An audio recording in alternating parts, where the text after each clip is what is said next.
Members of the jury, good morning, and please be seated. All right, Mr. Nicola, you may proceed. Yes, Your Honor. We recall Sharee Miller and Raise your right hand, please. Do you solemnly swear or affirm that your testimony in this lawsuit will be the truth? Yes, I do.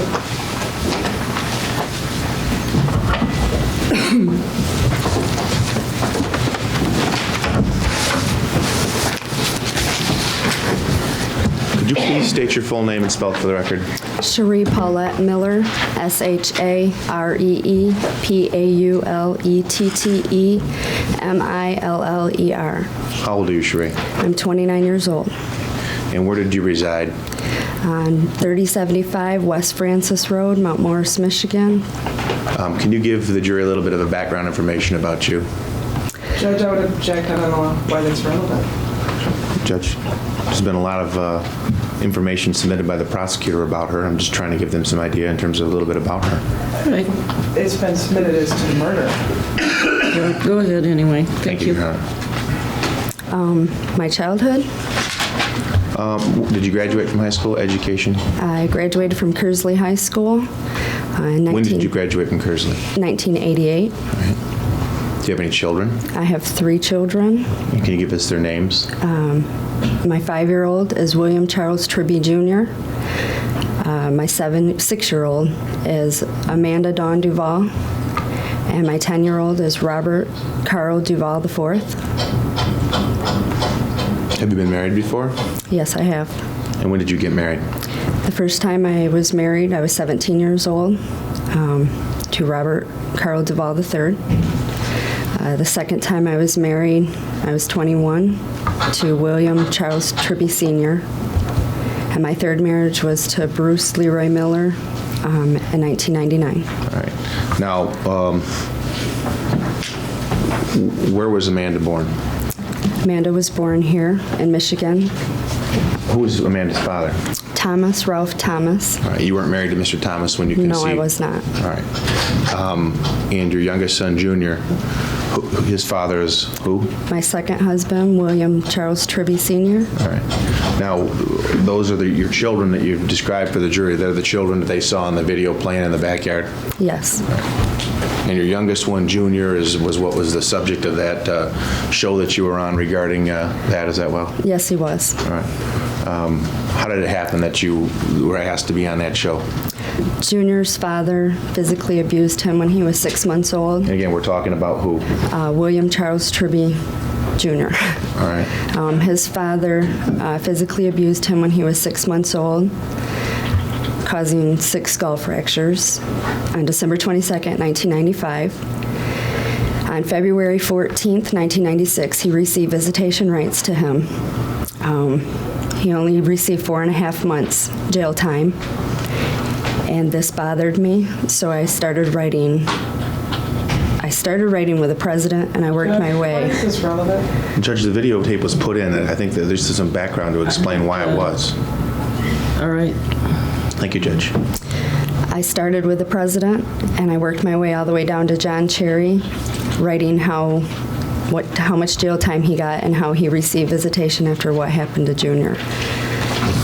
The Montel Show got a hold of it and asked me to be a guest on the show, and I went there, and we talked about what had happened to Junior. So they actually found out somehow about your cause, and they asked you to come on the show?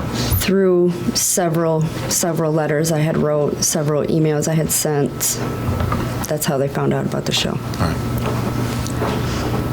Now, there came a point in time where you got divorced from this gentleman that you've, for lack of a better word, who did this to your son? Yes. All right. I When did. did you get divorced? Our divorce was final 6 months after it was filed, and it was filed in January of '96. All right. Did you see anybody after that? Yes, I did. And who was that? Terry Myers. I And- started dating him. All right. And who's Terry Myers? He was a boyfriend. He was Laura Ewald, my friend's brother. All right. Were you working at all at this time? I started when Junior was 8 months old at B&D Auto Parts and Sales. Don Gillette hired me. All right. Don Gillette, he was a previous owner? Yes. All right. And I worked at Marlette It was Golden Years Retirement Home in Marlette as administrator. And I only did the books up at B&D for about a month during that time. Did you have a chance to meet Bruce Miller at that time? Yes, I did. Now, was he a co-owner with Don Gillette at the time, Yes, or was he an employee? He was a co-owner. All right. And describe your relationship there. I didn't really see him much. He worked days and at General Motors, and I was up at the business during the daytime, and I left and went home usually before he came in. Sometimes I didn't. So at that period of time, you really didn't get a chance to meet him at all? Not really, no. All right. This other gentleman, Myers, what was it? Did you live with him? Did you date him from afar? How was that working? I moved in with Terry Myers. His brother got into an accident, and he didn't have anybody to take care of him because the family worked.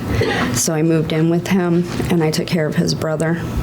His brother also lived there with you? Yes, All right. Stephen Is that the one we heard Myers. about Laura describing as Yes. physically incapacitated? Yes. All right. Were your children living there too? Yes, they were.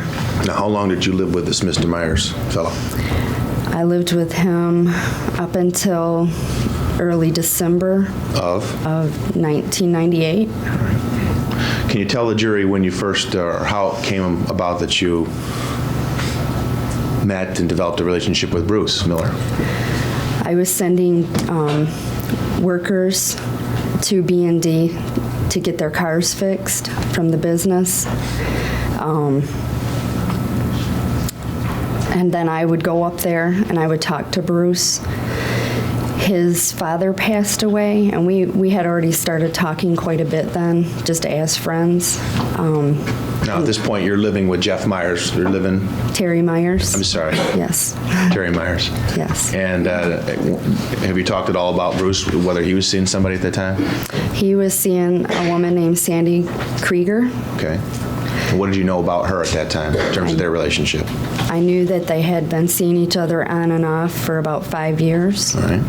They didn't live together, but Bruce stayed weekends at her house. All right. So you indicated that you started talking with him at least some more. Did things develop beyond that, just talking? Yes. And can you tell the jury how that happened? The night his father passed away, he came up to my work, and we talked most of the night. And that night is the first night that we became physical, more than friends, that night. All right. Which was, I believe, right around October 10th, right before my birthday. All right. You hadn't dated before that? No, sir. All right. How did this physicalness get initiated? We just started kissing on the couch, and one thing led to another, and we slept together that night. After that particular night, did the relationship go on?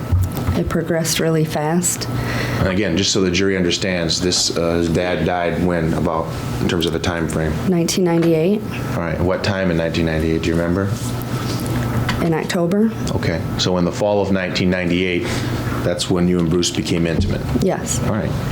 So you indicated that the relationship developed fast. Could you explain that to the jury? Almost every night after I got done with work, I was done between 10 and 11 p.m. at night, we would go to the bus stop, which What's was, that? It's a bar Okay. in Birch Run, to sing karaoke. Bruce worked days, and we would stay there most of the time until they closed. Several hours, and I would go to his house afterwards and stay the night and get up in the morning and go to work. Now, Call you're still... the business. A woman named Jeannie would call me at Bruce's house, and I would call home. Was Bruce still seeing Sandy Krieger at this time? Yes, he was. All right. Did she know at this time about the relationship? No, she did not. How are you guys getting along? Great. We went out a lot. We did a lot together. I don't know if he was on my level or if I was on his level, but we got along really good. What attracted you to Bruce? The friendship that we had been developing. He made me laugh. When we go to the bar or we go out to dinner, he'd always make me laugh, and we had a lot in common. And we could talk about anything and everything we talked about. And he was so tall. So tall? So tall. How tall was Bruce? Over 6 foot, and I'm only 5'2", so we would be at the bus stop, and Ruthie Van Gilder was the karaoke host, and we were the center of attention most of the time when we were there. Why is that? Our age difference, our height difference, and because we were always together, always real close. Now, I didn't ask you, how old was Bruce? Bruce would have been 49 this year. All right. So there's about a 20-year difference between the two of you. Just over 20 years, yes. All right.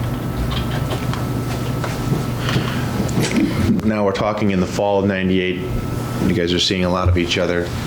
Can you describe for us how the relationship progressed from that point? December 4th, 1998, he asked me if I wanted to go to Las Vegas. At this point, Terry, knowing that, something was wrong, me going to Las Vegas, he knew that there was somebody else.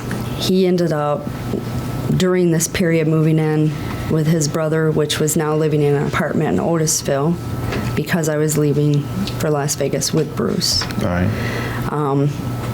Bruce told his mother and Sandy Krieger that he was going to Las Vegas with people from the shop, co-workers from Delphi.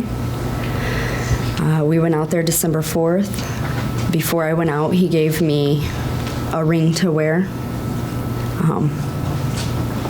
and I put it on my wedding finger. And we had a really great time while we were out there. No, he didn't propose to you. He just gave you. No, he let me borrow a ring. Okay. Is the way it was said. At that time, no, he hadn't proposed to me. All right. So when you went out to Las Vegas with him in December of '98, you were still living with someone else?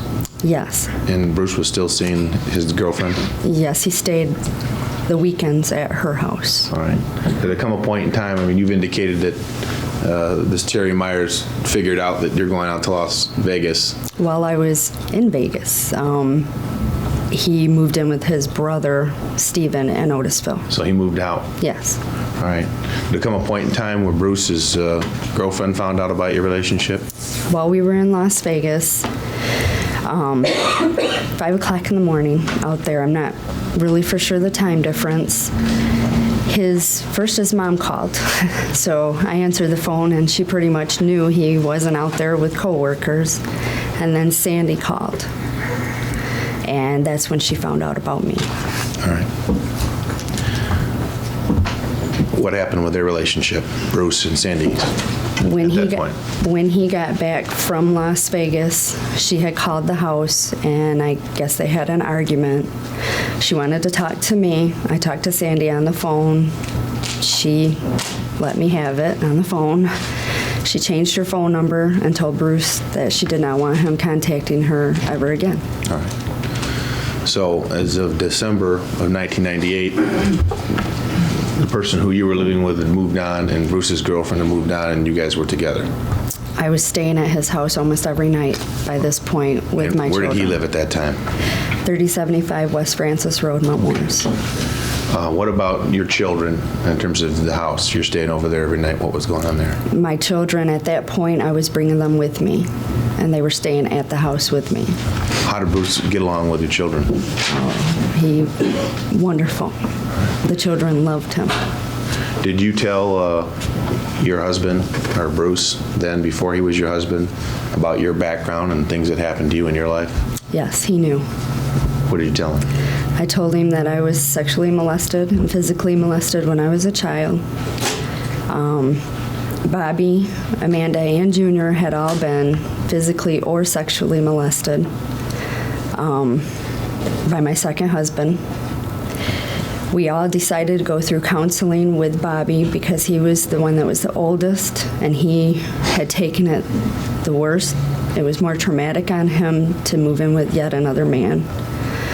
So we went through counseling with him so that he could adjust to living with Bruce and I together, and so Bruce could understand what happened to us as children. Okay. Did Bruce, at least from your dealings with him, was he caring about that? Yes, he was. We went to Genesee Mental Health, and yes, he was. Now, did it come a point in time where you and Bruce were married?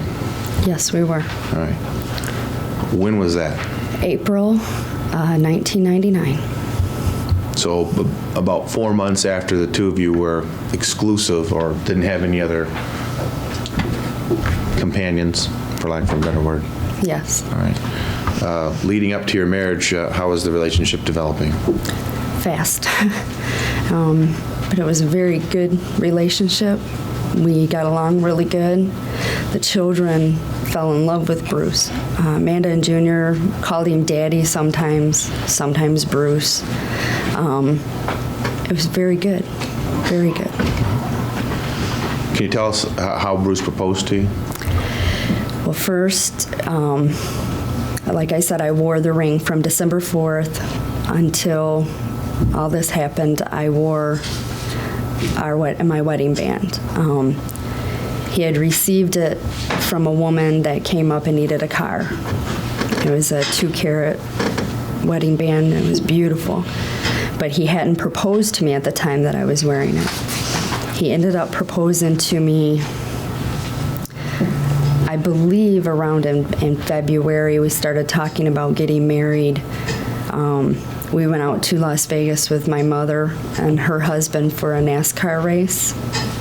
And a week or so later, we flew right back out and got married. He just, well, why don't we get married? And we flew back out and got married. When you were discussing marriage plans with Bruce, what was there discussion about the children? Junior's dad had started wanting visitation rights again, and since the court system had already allowed him visitation rights, we were talking about that, and Bruce was so attached to the children at this point that we both started talking about it, adoption with the children. How was his attitudes towards that? He was all right with it. He couldn't wait for that to happen. That wasn't all 3 kids? No, it was William Charles Tribby Jr. and Amanda Dawn Duval. Okay. Bobby, his father was involved with him? Yes, he was in his life. Okay. Amanda, the father that you described for us, was he involved with her at all? He has never seen her. He has had blood tests done, and he does know that she is here, but he has never tried to see her. He has never wanted to see her, and he's only paid child support when the police catch up with him. That's it. So as it relates to the 2 youngest children, that's who you and Bruce were discussing adopting? Yes. Right. You heard the testimony of your attorney on that actually, after you were married, that was attempted? Yes. Right. Now, you told us that you were married in April of 98. Yes, 99. I'm sorry, 99. Can you describe for us the first few months of your marriage? I don't even know if there's a word to describe the feelings that I had that somebody was finally actually taking care of us instead of hurting us. I don't know how to explain that. I didn't even know how to act to finally have somebody actively in my children's life wanting to be a dad and an actual family. His family is a family. Now, just a few months, several months after you're married, you went out to Reno? Yes, I did. All right. And did you meet a man named Jerry Cassidy? Yes, I did. Can you explain to the jury how you met Jerry Cassidy? Lori Ewald and I went out to Reno. Bruce was going to go on a Winston Cup race. He was going on a trip with my stepdad. All right, just for anybody in the jury who doesn't understand what Winston Cup, is that car racing? It's car All racing. right. You both were fans of that? Yes, we were. All right. Until Bruce, I had never heard of really anything about race cars. He got me into race cars, but he was going to go on a race, and Laura and I were talking about going to Las Vegas. He mentioned to Laura and I both that we should go to Reno. He hadn't been to Reno in like 10 years, and he thought it would be a nice place for Laura and I to go. A little quieter than Las Vegas. So Bruce suggested Reno, even Yes, though he you were did. planning on going to Vegas. Yes, he did. All right, when you went out to Reno, you went out there with Laura. Yes, I did. Okay. What did you guys do out there? We shopped, we gambled, we went to Lake Tahoe. We had a really good time. I played cards, which is blackjack, which Bruce taught me how to play, and Laura played slot machines most of the time. So while during the daytime, early evening hours, we would shop and do all that, and then at night we would gamble. And I would sit on the tables and play blackjack. Once in a while, Laura would come and play with me too. All right. How did you meet Jerry Cassidy? He was a pit boss, which is the manager behind the dealers, which the dealers are the ones that are at the table dealing us cards. He worked the computers. He took, you get cards, comp cards. When you say comp cards, that's for people who spend a lot of money? Yes. They get special privileges? Yes. At casinos? Yes. All right. And he worked all day. He did the comp cards, took your name, your address, your phone number, watched how much money you were using, gambling. He was basically the boss behind the tables. All right. And how did you strike up meeting him? At first, he casually would joke with me about going out to dinner when you get off work, or when he got off work, going to breakfast. He casually would just joke with me. The night I met Jerry, Laura and I that day had went across the street, which was like just a little gift shop. And we both had purchased about 4 rings that were about $14 a piece, but they looked real. When you say 4 rings, can you describe them for the jury? They had several things that looked like diamonds in them. They were very real-like. Costume jewelry? Yes. All right. But they weren't real? No. Okay. We both had them on that night. I had a hair piece on where my hair was down to my waist. We got really dressed up that night. We had went to a show out there, which they have dance shows, sort of like Broadway shows. We went to the show, and when we came back, she started on the slot machines, and I sat down at a table. Okay. So the first time I seen Jerry, I was wearing an evening gown, a lot of jewelry, and had really long hair. All right. Now you described that he was talking with you, talking about breakfast. Yeah, he made several comments about how I was dressed, my rings that I was wearing. He was really fascinated with the $14 rings instead of my wedding band, which was still on my hand. We got to know each other that night. We talked on and off. Did you ever meet with him off work, when he was off work? No, not that time. All right. No. How did you happen to get involved with him? At the table, we were talking about Mary Kay Cosmetics. I believe at this point, Laura was sitting at the table with me. That's how we got into the discussion with Mary Kay. She's one of my business partners. All right, so you were involved in Mary Kay as well. We've heard some testimony about that, but Yes. you were actively involved in Mary Kay? Yes, I was.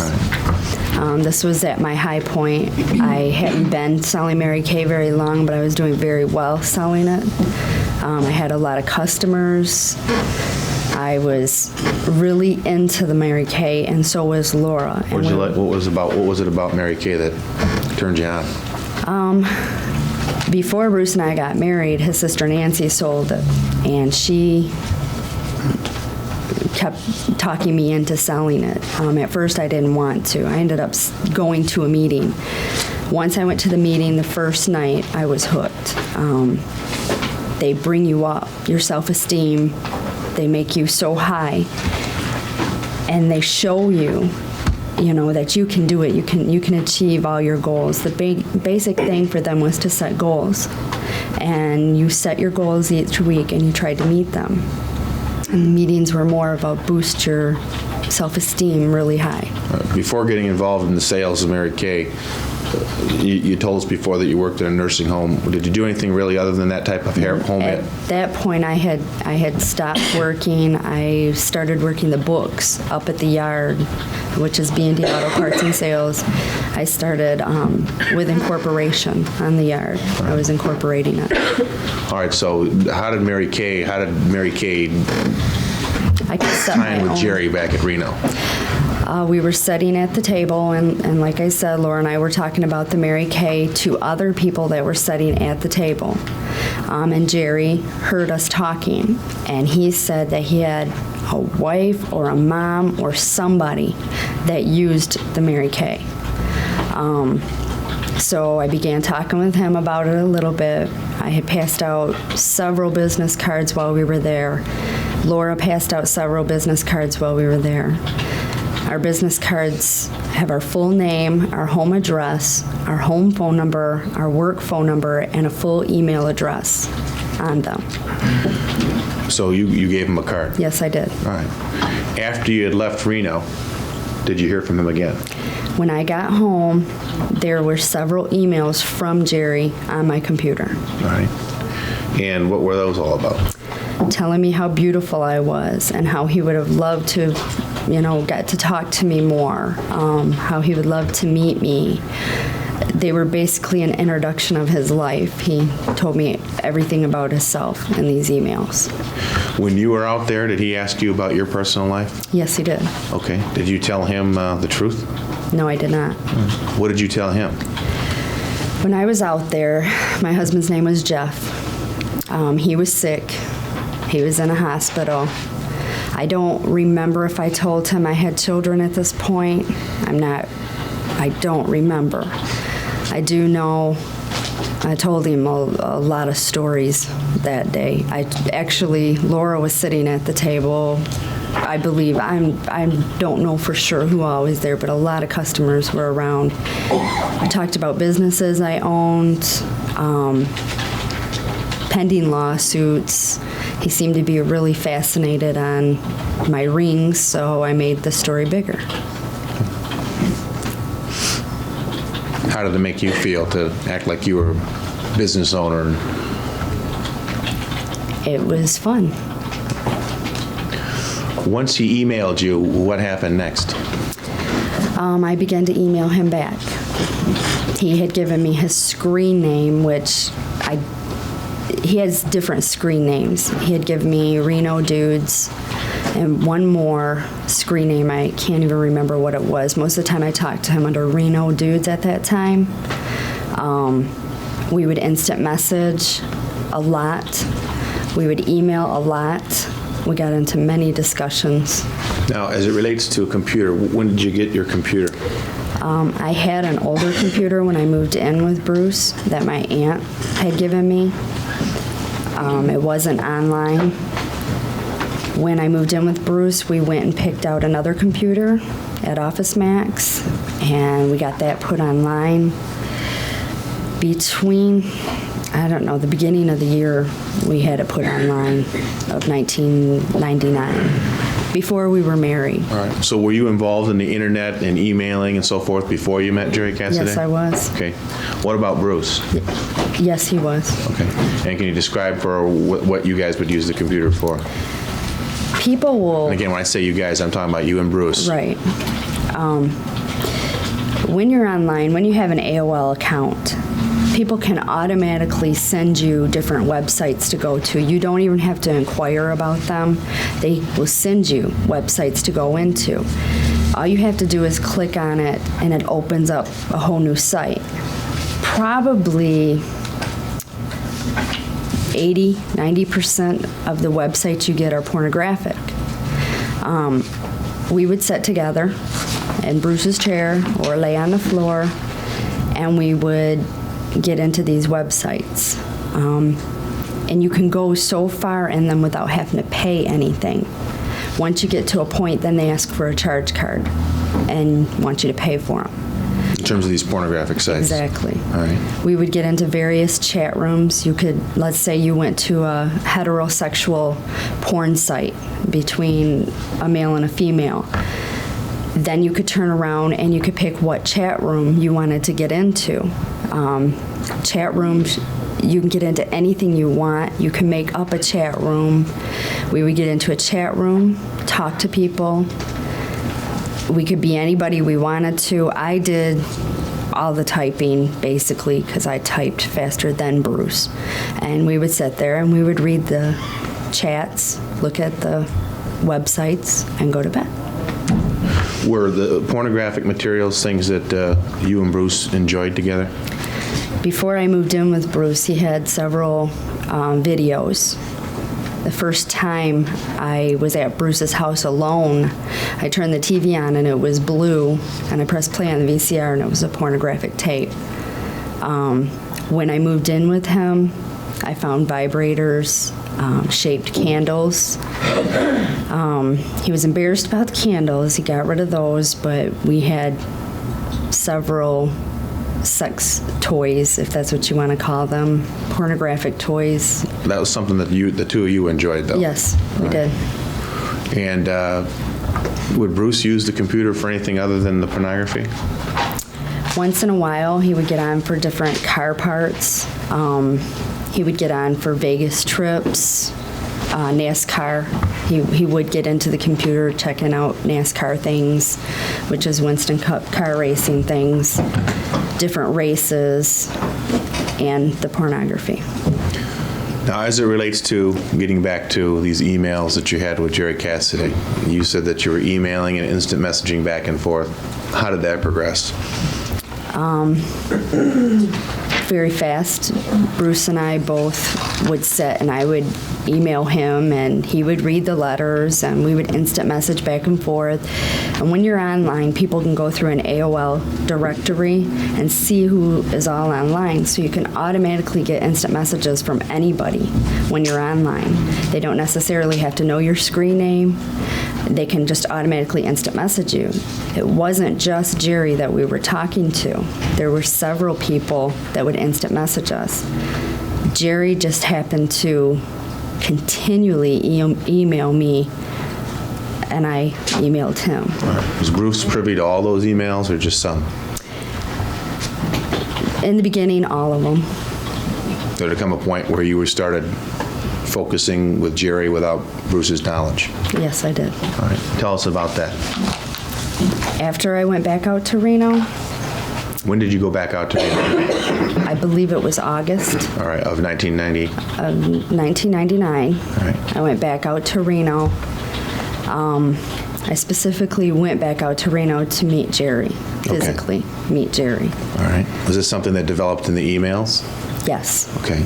Now, you've told us all about how much you love Bruce and what a wonderful situation you had, yet you're corresponding now with Jerry Cassidy for a while with Bruce's knowledge, but then without Bruce's knowledge. And then you've made a plan now to meet Jerry physically. Yes, I did. Why?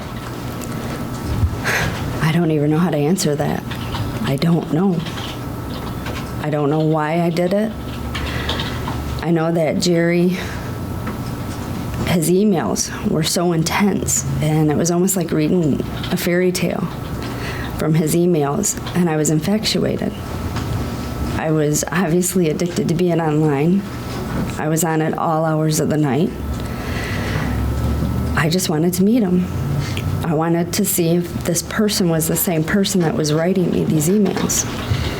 So you went out to Reno to meet him specifically? Yes, I did. All right. And how did that happen? I believe it was in August. I flew out there. I had my own hotel room. I had my own rental car at the airport. I took a bunch of Mary Kay while I was out there because there was several people that I had talked to that wanted Mary Kay while I was out there. Jerry was supposed to wait and meet me at the hotel, but he ended up being at the airport when I got there. Okay. Did the two of you meet up? Yes, we did. All right. He found me back to the hotel. He couldn't go upstairs to the rooms because he was in management, and they weren't allowed to go to the rooms. And that evening, he had to work, but I went back to his apartment before he went to work. All right. Did you sleep with him? Yes, I did.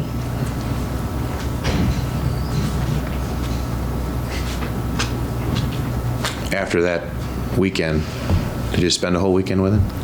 Yes, I did. He worked through that weekend, but I was with him a lot.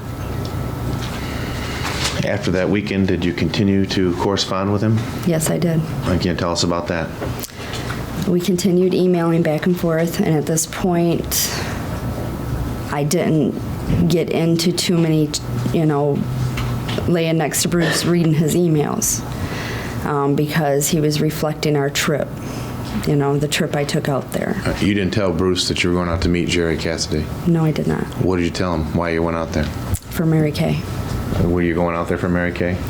Not really, no. I did take Mary Kay out there with me, but that's not why I went out there. All right. When you were out there with Jerry that weekend, did you tell him tell him the truth now about what you were all about in terms of your life? No. What did you tell him? At this point, I was married to Bruce. I was always married in Jerry's eyes. I told him I was married through the whole thing. At this point, I was married to Bruce. What did you tell him about Bruce? That he had a lot of money, that he was an operation, a mafia person. Everything that I told him online, I told him out there. Why were you telling him all that? When you're online, depending on who you're talking to, you can be whatever you want to be. And online, without meeting people, they don't know.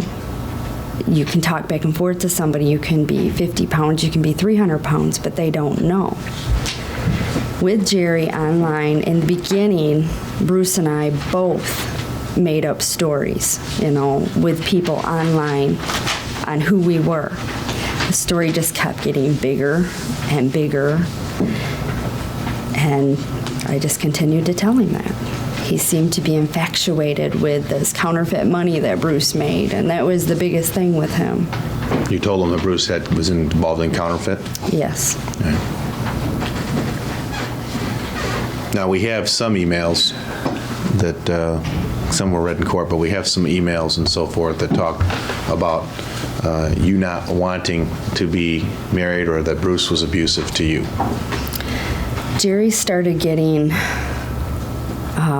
real pushy. His emails were continuous. His calling was continuous. He was calling my house, the business.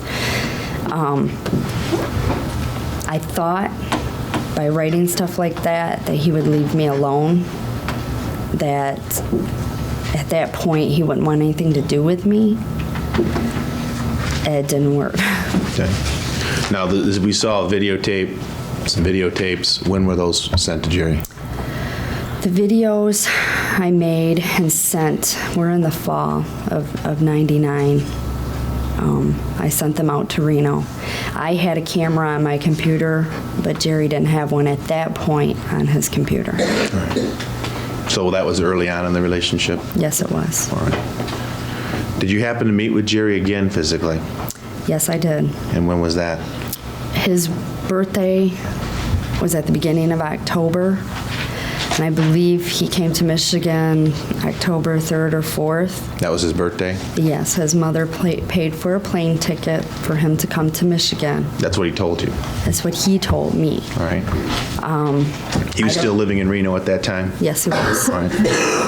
I don't know how he got to the hotel, but he called me from the travel lodge. I had already set up for him to stay there. I don't know how he got there. I don't know if he had a rental car or whatever, but I did not pick him up from the airport. All right. He called me when he got in. Did you meet up with him? Yes, I did that night. But Bruce was on sick leave a lot at that time. He wasn't working a lot, and he was home that night, so I couldn't stay at the hotel with him. So what happened? I was there about 20 to 30 minutes. I left and went home to Bruce, and Jerry knew I was going home to Bruce, and this made him mad. He called a taxi, and he went out to a bar. Apparently, he got really drunk. The next morning, I went there, and you don't have to go in the hotel, actually the lobby and stuff, to get to the room he was in. There's a sliding glass door on the side at the Travel Lodge, and it was cracked, and I knocked on that, and he didn't answer, and I walked in, and he was passed out on the bed. When I got him woke up, we were looking for his wallet. He had lost his wallet. He lost all his money. He had blacked out the night before. He couldn't even tell me what bar he was at. We spent the entire day at the front desk getting faxes from Harrah's, trying to get a fax from Nevada licensing division for his license, because if you fly on an airplane, you have to have a copy of your driver's license to get on the airplane, and we couldn't find his wallet. He wasn't for sure if he lost it in the taxi cab, at the bar, where. He didn't know. Did you end up getting enough information for him to get back? Yes, we did. All right. And did he leave? Yes, he did. Okay. And that was in? The beginning of October. Okay. And then after that incident, that episode, how did it progress? Right after he got back to Nevada, he had gotten a DUI and was arrested. DUI, so the jury understands, is drunk driving? Drinking under the influence. His son was worried, didn't know where his dad was at. Carol called. I had gotten a hold of Carol online. Carol called the police station there, and he was under arrest for DUI, and they were waiting for him to sober up to let him go. Okay. Is this the same thing that we heard about with a casino, or different? Excuse me? We heard something. This is a different incident. Okay. This was the first time that I know of he was arrested. All right. Was there a second time that he was arrested? Yes, he was. Unless it's based on personal knowledge. Is there a second time that you found out? Yes, I called the jail, and I talked to the jail. Did you go back out to see him again? Yes, I did. All right. And why did you go back out to see him? I went out to see him because he had gotten arrested again. Jimmy had gotten online and asked me if I knew where his dad was. He had been gone all night. He didn't go to work. His work was calling. They had no clue where he was at. Jimmy was worried. So I got a hold of Carol. I believe I called Carol's house, and Carol called the police out there and found out that, in fact, he was in jail. All right. Now, this is this second episode of the second incident that he's in trouble. Exactly. What date are we talking about? This was the middle of October, maybe. All right. In late October. Okay. And did you go out to see him? Yes, I did. All right. Did you talk with his mother? Yes, I did. All right. Jerry's mother? Yes, I did. How did you get out there? I talked to Jerry's mom on the phone. They were worried about him at this point because in early October, Jerry had sent me an email saying he was going to kill himself, that he had had enough, he couldn't handle the depression, whatever, he was going to kill himself. Did you respond to him in your email? Yes, I did. All right. I was very angry that he would send me an email I felt threatened by that email, that he was going to kill himself. I was very angry about that. And I sent him an email in response asking him how he could do that to his child. All right. So how did you get out there? I told Bruce that I had a sick friend out there, which was Carol. Told him that she was sick. I had talked to Jerry's mom on the phone. They were concerned about him committing suicide because they had gotten Jimmy out of the house, which is his son. While he was in jail, Carol went over and got Jimmy because there was no food in the house. She got him ready, paid for a plane ticket for him to be flown to his mother, Barb. I flew out there on a Monday, I believe it was. I flew out on Monday. All right, did you meet with Jerry? Yes, I did. How was he when you got out there?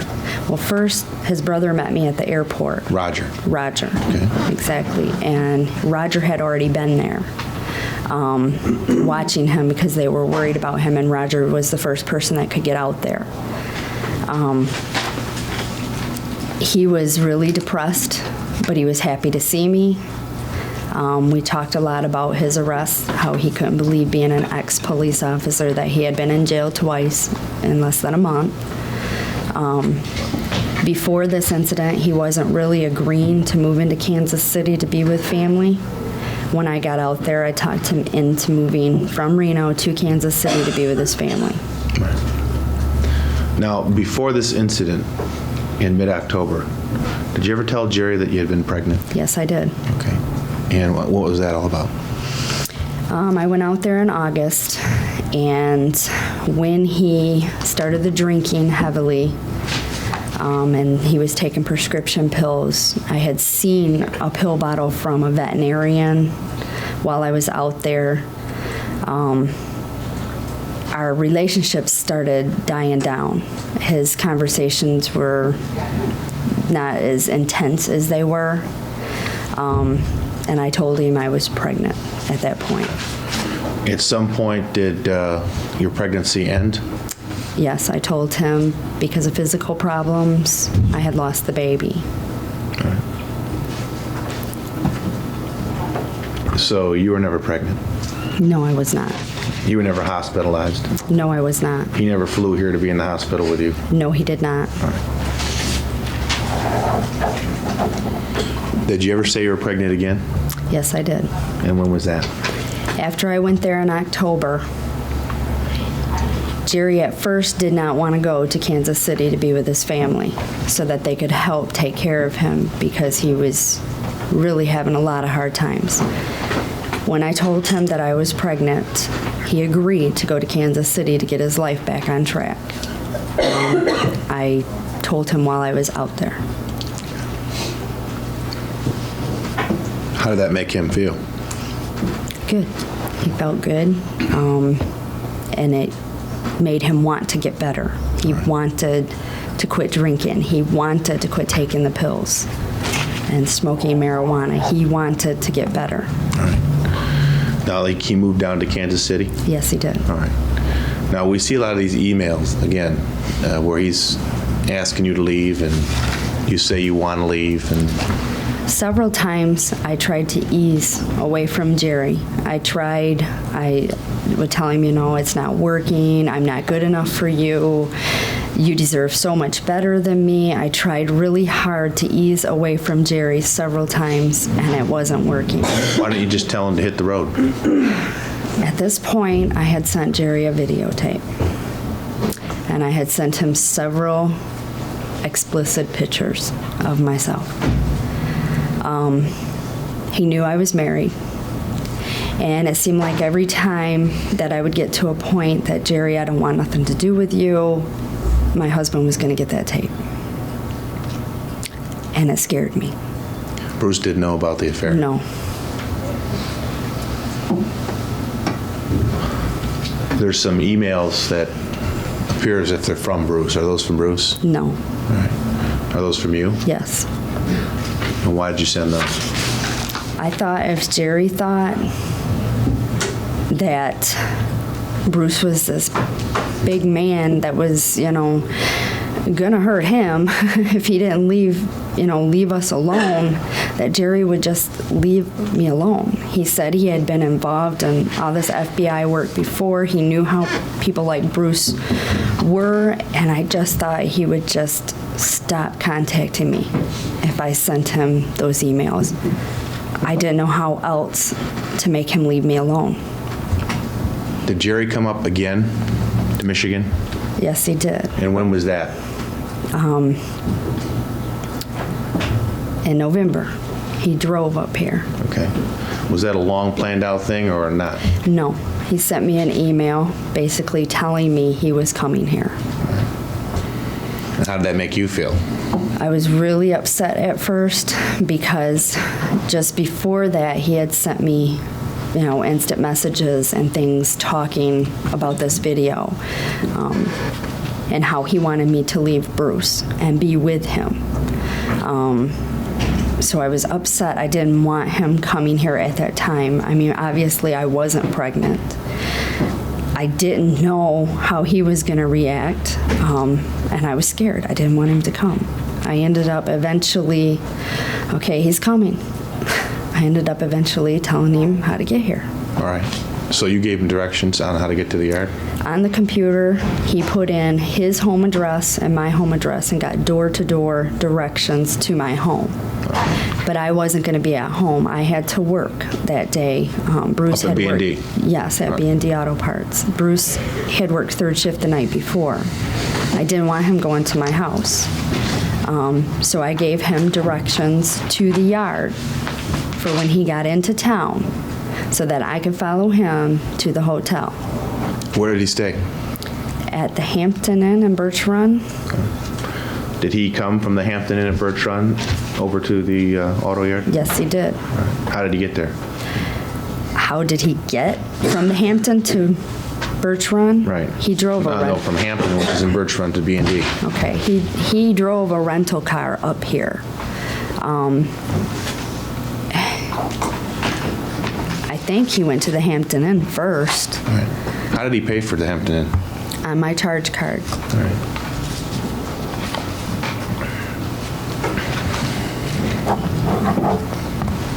You paid for it? Yes, I did. Okay. Do you remember what credit card it was? I had 3 charge cards in my name only, and I used one of the 3. I had a Visa debit that came right out of my checking account, and I had 2 other, one from Providian and one from, I can't remember the other one, but it was one of those 3 charge cards that I used to pay for that room. When he was staying up in Birch Run, how long did he stay? He came in on November 3rd, and I believe he left late November 5th. Did you meet with him? Yes, I did. Did he come out to the yard? Yes, he did. When did he do that? He came out to the yard. I was at work, and I left. Bruce wasn't into work yet. Harold Hutchinson was there. I left work, followed him to the hotel, and slept with him. Did he meet your children that weekend? We met at Chuck E. Cheese's and out by the Genesee Valley Mall.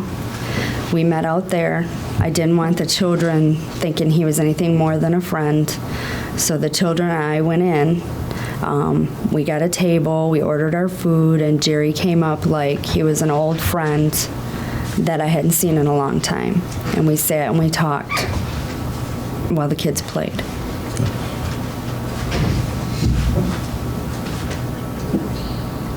What date was that? November 5th or November 6th. It was right before he left. After he left, is this when you send a letter from BD Junk? Yes, it is. Now, what day did Bruce die? Bruce died November 8th. Now, before Bruce died, did you ever get approached by a law enforcement officer? Yes, and I believe it was the day Jerry came to the yard. It was that morning. They came to the yard, a man did. He gave me a business card, told me he was investigating some vehicle identification numbers that were being changed on vehicles and that John Hutchinson was involved. And could he look at the cars out back where we kept all the cars? I took him out back. Harold walked him around until he found the vehicle he was looking for. Okay. He came back into the building and asked me to make copies of titles that John Hutchinson had bought through our business. He wasn't an employee, but Bruce would let him use our license to buy and sell cars. Were you supposed to do that? No. All right. So when this officer dropped this information off to you, did you convey that to Bruce? Yes, I did. I told the officer that I really didn't understand what was going on. I knew that we were in trouble, or I assumed that the business was in trouble because John had bought these cars through us. I told him that I didn't know what to tell Bruce, and he said that if Bruce... Judge, I would object to all this hearsay. You conveyed the information to Bruce? I told Bruce everything that the man had told me. How did Bruce react to that? I told him that if he needed to talk to him, he could call him on Monday, and I gave him the business card, which was November 8th. He was mad. He was really upset thinking that the business... Judge, I would object. Sustained. You indicated Bruce was mad and upset, is that correct? Yes. Okay. go Thinking ahead. that the business was Not going the thinking. You can't say that. You don't know what's in someone's mind. Right. Thank you. What did he to... say? He said, Judge, I would object. Judge, it's excited utterance, Judge. He's upset, I don't have angry. excited utterance yet. No. Was This he in? time. Okay. Was your husband upset when you gave him the news about the police investigation? yes, he was. Okay. Was he normally upset? No. Okay. Bruce is a very easygoing person. All right. So when you gave him that information, did he say something to you after he was upset? Yes, he did. Was he still upset when he said that to you? Yes, he was.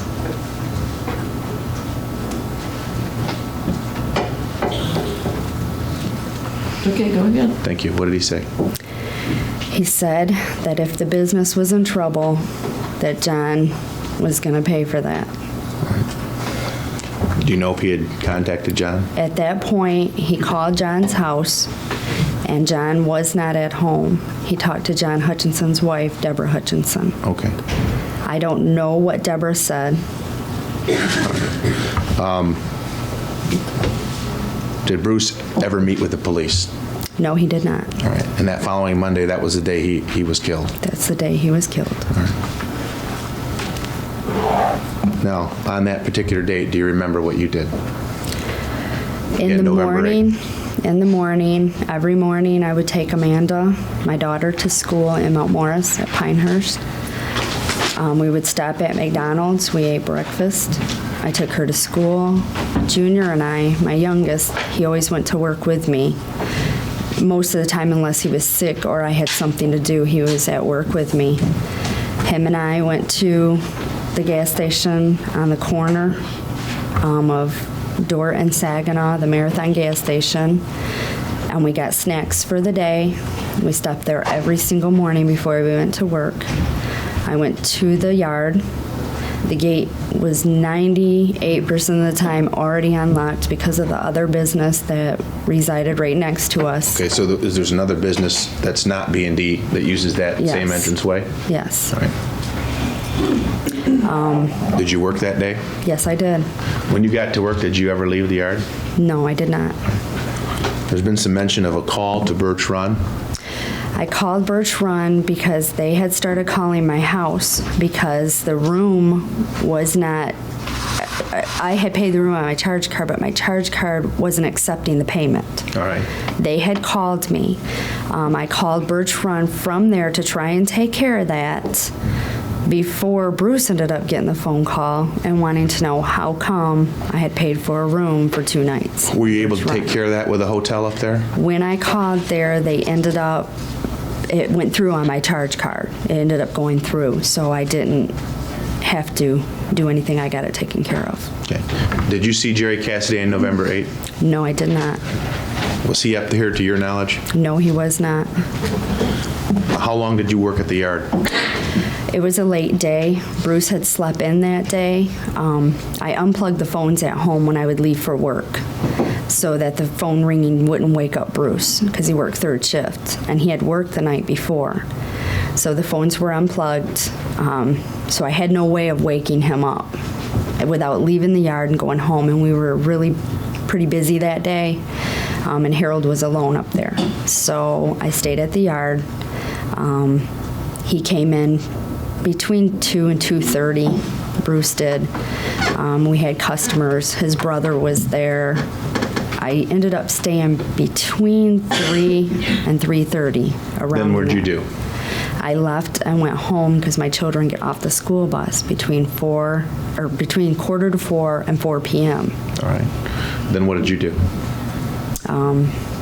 Did homework with the kids. Did you have a chance, did you talk to Bruce again? Yes, I did. Okay. Bruce and I talked on the phone several times every day. He would call home, I would call him. I called him probably every day between 4:30, 5 o'clock. And I called him that day. Did you come a point in time where you ordered dinner? Yes, we had talked before I left the yard about me going to a Mary Kay meeting that night. And usually when I went to Mary Kay meetings, it was on Monday night, I would order dinner and Bruce would come home on time to watch the kids. Or if he couldn't come home on time, I would take them to his brother's house and Judy would watch the kids until Bruce got home from work. We were supposed to go to a Mary Kay meeting that night, but when Laura Ewald and I, Right. but when Amanda got off the school bus, she was whiny, her ear was hurting, she had a little bit of a runny nose, so I decided not to go to the Mary Kay meeting that night. Right. But Bruce said, since Amanda was sick, go ahead and, still order dinner. All right. So did you order dinner? Yes, I did. Did you talk with Bruce again? Yes, I did. I called every night to find out about what time he was going to be home. Do you remember approximately when the last time he called? I know for a fact the last time I talked to Bruce was 6:19, 6:20. I looked at the clock while we were talking. He said, "What time will dinner be done?" I looked at the clock and said, "You have 10 minutes, to go pick up dinner." I had ordered it at Big Bruda's, and he had 10 minutes left, which was Big Bruda's was just a few minutes from the junkyard. Okay. Now, there's been some discussion about cell phone. The two of you have a cell phone? Yes, we did. All right. Who used it most of the time? Most of the time I had it. Okay. Did Bruce use it as well? Bruce took it to work on third shift. In case I needed anything while he was on the line, I would call him. He would call me at midnight, 2 o'clock in the morning. We talked on the phone a lot. During the daytime, I had it a majority of the time. Unless he was going somewhere, the auction, then he would have it. Okay. Did you have the cell phone that night? I had the cell phone that day, and I believe I left it on the counter or the desk in the office. I'm not real for sure where I left it. Do you remember trying to call the cell phone? I didn't realize I had called the cell phone number. I did realize that it was a cell phone after nobody picked it up. It plays a message that the subscriber or the owner, I don't know how they say it, is not available and voicemail is not hooked up. That came on and I realized that I had called the cell phone instead of the business phone. Okay. Now, there was some testimony from your brother-in-law about you contacting him at a certain point. Yes. All right. Laura was at the house. First, can I start at the beginning? Sure. Harold came over to pick up toys, and I was outside with him. This was between the last time I talked to Bruce and 7 o'clock, and between that time, I was outside with Harold. I was giving him bags of toys. Laura came after Harold left, and she came in the house, and we talked for a little bit. Then we got on computer online. I didn't know how to install ICQ into the computer, and she did. Which is what, ICQ? Apparently, I never did end up getting it installed into my computer. It's another networking system that would have been easier to talk to her. She lives out in Tuscola County, and we had a hard time instant messaging back and forth because she wasn't on AOL. Right. Did there come a point in time where you tried to call Bruce again? Yes. We were online. Well, we didn't go. Before I went online, I called up to the yard to see if Bruce's customer had left, and nobody answered the phone, so I assumed he was packing up to go, that he was done. Right. And I believe that's when Laura and I got online. Okay. After he got offline, did you try and call again? Yes, it started getting late, and he still wasn't home. And I'm like, I wanted to find out if he had picked up dinner yet. So I called Big Brutus. First I called the yard, and nobody answered still. Then I called Big Brutus and asked them if Bruce had picked up dinner yet, and they said no, he had not. So then I called the yard again. I made several phone calls trying to find him to see if he dropped off a car someplace or he went to pick up a car. Sometimes he would, go pick up a car, but he usually told me. He usually always said, I'm going to go to Flint to pick up a car. So did you call his brother? I ended up calling Chuck to see if Bruce had maybe stopped by there, because sometimes Bruce would put cars for sale out in Chuck's front yard. Did Chuck know where he was at? No. All right. Then what happened? I called Bruce's mother to see if he might have stopped by her house, and she said no. I continued to call the yard. I called Don Gillette to see if he knew where Bruce was at, because he had been at the yard that day. This is during the course of the night you're making Yes. these calls? Did there come a point in time where you called the police? Yes. Okay. Did you go out at all? Yes. Okay. After I tried to find Harold Hutchinson's phone number, I decided, Laura said, I can't remember who, it was Chuck or Laura, one of them, why don't you backtrack and, see if he's broke down. We drove junk cars, and his car was acting up. So I got in the car. First I went outside, and Laura's car was parked right behind my car. All right. So I came back in to get her keys to move her car, and she said, just go ahead and take my car. Okay. I was upset because at this point, Bruce had an hour to get ready for work, and this was unlike him. So I was upset. Were you by yourself? No, Bobby was late getting home from skating. Bruce wasn't home. Finally, Bobby come in. He went with me.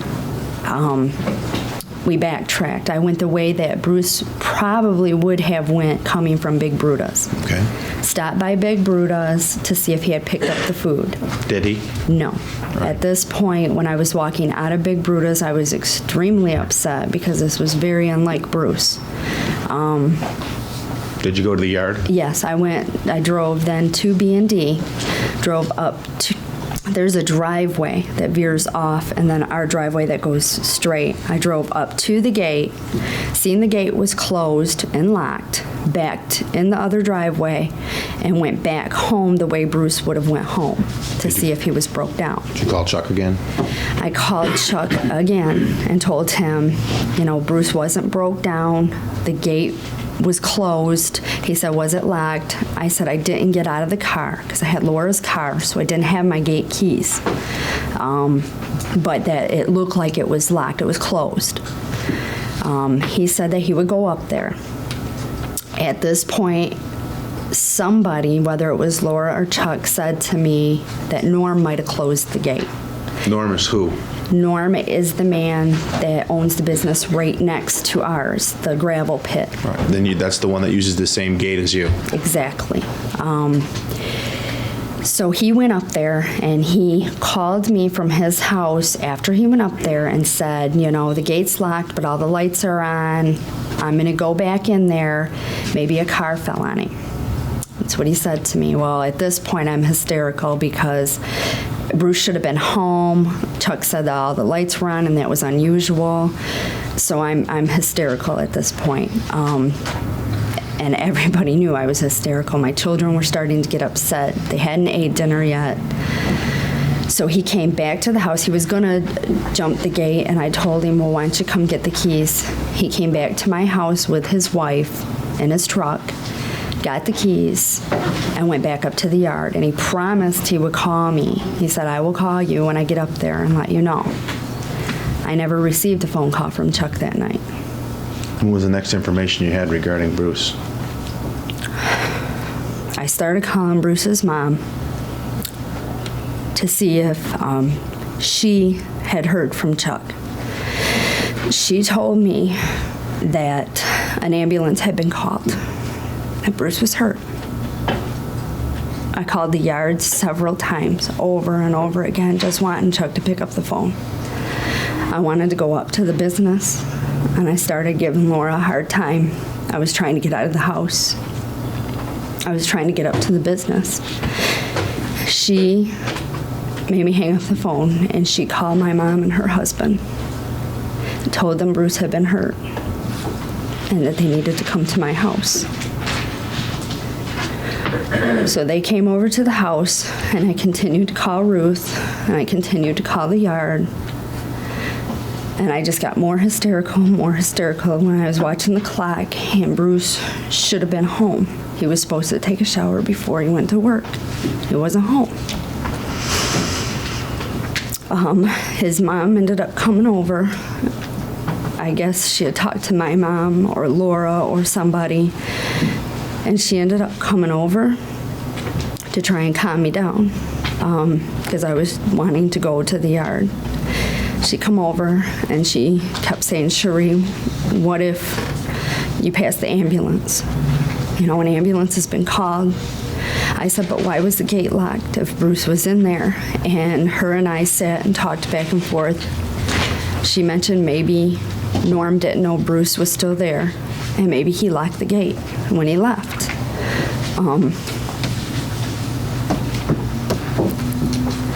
So that went on for a long time. Did you? And my stepdad had went up to the business to see if he could find out what was going on. And him and a police officer came up to the door. And they come inside, and my stepdad was shaking his head. And when he was shaking his head, I knew something was wrong. And I just started crying, and he just held me. He didn't even have to say anything because I knew at that point, just by looking at him, something was wrong. And the police wanted to talk to me. I couldn't even talk to them. Do you remember who it was? No, I don't. Do you remember talking to the police that night? Yes, I do. I talked to that officer. He asked me if Bruce had any health problems. And at that point, Bruce had been having chest pains, and he was on sick leave a lot because his back was bothering him. And I told him that. And he made it sound like that maybe Bruce had had a heart attack or he'd been hit in the head with something. But I don't know who that was. It was whoever was with my stepdad that night.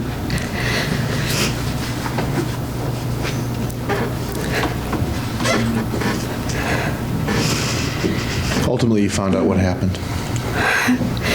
Hours later, maybe, a detective came to my house, Detective Petrovka.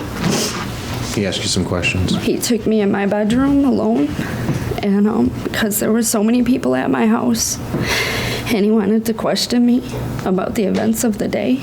Did you tell him? I told him everything that I could remember of that day. Did he interview you again?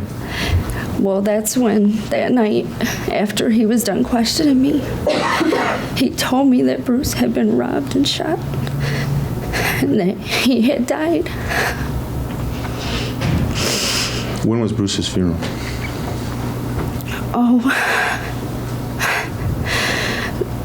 I don't know the right date. Several days later, we had his funeral, I believe on Thursday, we started it. Did there come a point in time where you ended up doing another interview with Sergeant Petrovka?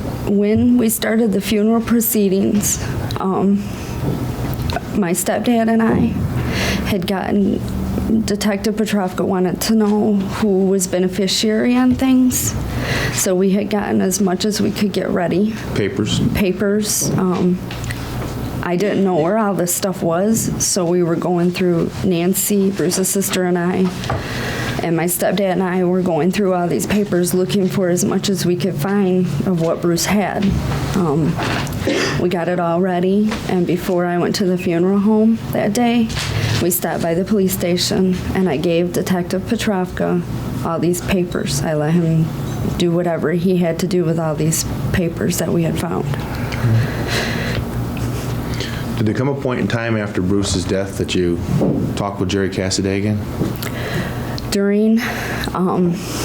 After Bruce died, I had a lot of people staying at my house. I had my mom there, Jennifer Deggy, Lori Ewald. There was people in and out of my house My mom had taken me to the clinic, Clio Clinic, and they put me on prescription pills. I was in bed a lot. There was a lot of phone calls to my house, and later Jerry told me that he had called and that a woman had told him that my husband had died. Did eventually you talk to him and explain to him what happened? Yes, I did. What was, how did this relationship, this email relationship, this relationship you had with Jerry, how did that proceed after your husband's death? He knew how Bruce died because after the phone call and when he found out Bruce died, he had gotten into obituaries, Flint Journal records and all that. So when him and I did talk, he knew how he died, and then I just talked to him about it. I talked to a lot of people. How did what was going on as far as your relationship with him? I mean, were you... He still assumed I was pregnant. I was so upset at that time. It was scarce that I talked to him. I didn't talk to him very much. He was continually calling my house. 3 o'clock in the morning, my mom would answer the phone, and there was a privacy management block on my phone, and they would hang up on her. And at this time, when I called the police and told the police about this, they assumed it was John Hutchinson doing this. All right. There came a point that everybody left my house to where I was the one answering the phone and talking, and Jerry would call a lot. Did there come a point in time after Bruce died that you saw Jerry Cassidy again physically? Yes, I did. And when was that? Early December, he just showed up on my door. A taxi pulled in my driveway. In fact, I was sitting in my chair with my laptop online, and a taxi pulled up my driveway. It was about midnight. And he knocked on the door, and I opened the door, and there's Jerry. And I asked him what he was doing here. He was really upset that night. He had a case of beer in his hand. He had a suitcase in his other hand, and he was coming in the house. All right. He came in. He had, I believe, already been drinking. I could smell alcohol. He was already really snappy that night. He asked me to marry him that night, and he wanted to stay there. And there was no excuse. You know, he wanted to stay there. And I said, no, you are not staying here. We got into a really big fight that night. I took him to the airport the next day. The next morning, I made him leave. We called that night. I called the airport and shortened his reservations and told him he was leaving, that he couldn't stay there. I took him to the airport. He was really angry. He was still talking about this money that I had. He needed money, and I was going to give him some, and he was throwing his suitcases in the trunk of the car. He was really, really mad that day. He asked you for money? Yes, he did. Had you given him some money before that? Yes, I have. For what? In October, when I went out to Reno, I gave him money for attorney fees. I helped him. Eventually helped him pay for a Ryder truck. I had given Jerry money. And when he came up here in December, he wanted more money? First, he wanted to see the counterfeit money, but there wasn't any. Then he wanted some money to pay his attorney fees, to pay bad checks. He had the 2 cases going on in Reno that he needed money for, and he wanted money. Were you able to give him any in December? I didn't have any money to give Jerry. We heard about the estate from your attorney and sort of some of the mess. Well, ultimately, you did get some money. Yes, I did. And when did that finally come? First, Bruce Miller's mother, Ruth. Well, the car I was driving was a salvage title. I don't know if you understand what that is, but it was from Ohio, and it was a salvage title, which means if you're not a dealer, you can't drive the car. The business wasn't operating at this time, but I still had a dealer's license, so I could drive the car. But It was the car that was shown in the video, I believe, and it had a lot of problems. Did she help you with the car? Yes. Okay. She wrote me a check for $10,000, and I went to Prestige, and I bought a car. All right. Now, you were able to get some money later on through some of this estate Yes, I settlement was. stuff. When did you get money for that? When I got administrator, I think it's called, of the estate, I got papers to where I could get into the one banking account Bruce had, was Dordt Federal, and I could start proceedings to get into other stuff. It was probably December, end of December, middle. It was in December. When you couldn't give Jerry money at the airport, how did he react? He called me a whore, told me he was sick of me. He was sick of everything. How would my mother-in-law feel to get some videotapes? Wonder how the police would feel to know what a whore I was. He was very angry. Did that concern you, these videotapes? Yeah, it concerned me. Why? My ex-husband, Robert, was trying to get custody of Bobby before Bruce died. And Jerry knew this because we talked extensively online. He threatened to make sure Rob got the tapes. And more behavior, I would lose my son. Bruce's family was helping me. I didn't know what else to do. I'm 28 years old at this point. I have thousands of dollars in bills. My husband was killed, and they were helping me. His mom was doing a lot of the financial, helping me with that. Let me ask you, we've heard about this briefcase. Did Jerry ever mention the briefcase to you? He told me what was in the briefcase. He told me he had a briefcase with my tape and my pictures, the pregnancy pictures, the explicit nude pictures, and the videotape. He told me that he had this stuff in this briefcase. And that's what he used to pawn with Bruce's mom and with the police here, that he was going to use these and he was going to show people these tapes, and then I would lose Bobby. Did you eventually give him some money? Yes, I did. How much did you give him? I gave him $3,000. How did you pay him? Well, he had called and he said that he had bad checks all over Kansas City, Missouri, and that he had attorney fees, and that he had bills in Reno, and that he had warrants out for his arrest, and that he needed some money. And he needed to pay all these people. He gave me an attorney's name and told me he was a criminal attorney, and that if he was arrested, that's who I had to help him pay for these bad checks. And this is Attorney O'Connor? John O'Connor. When did that conversation occur? Early February. Did you send the money to him? Yes, I did. How did you send it to him? He told me, at first I was just going to write a check and send it to him. And he told me I couldn't because he had bad checks everywhere. He couldn't cash a check at his bank, and he needed the cash to send all these bad checks. So I was going to send a money order. And he said I couldn't cash a money order either because his banking account was on the negative side. So I sent him cash, and I sent it overnight so that he could have it because he said he was going to go to jail. Let me ask you, did you kill your husband, Bruce Miller? No, I did not.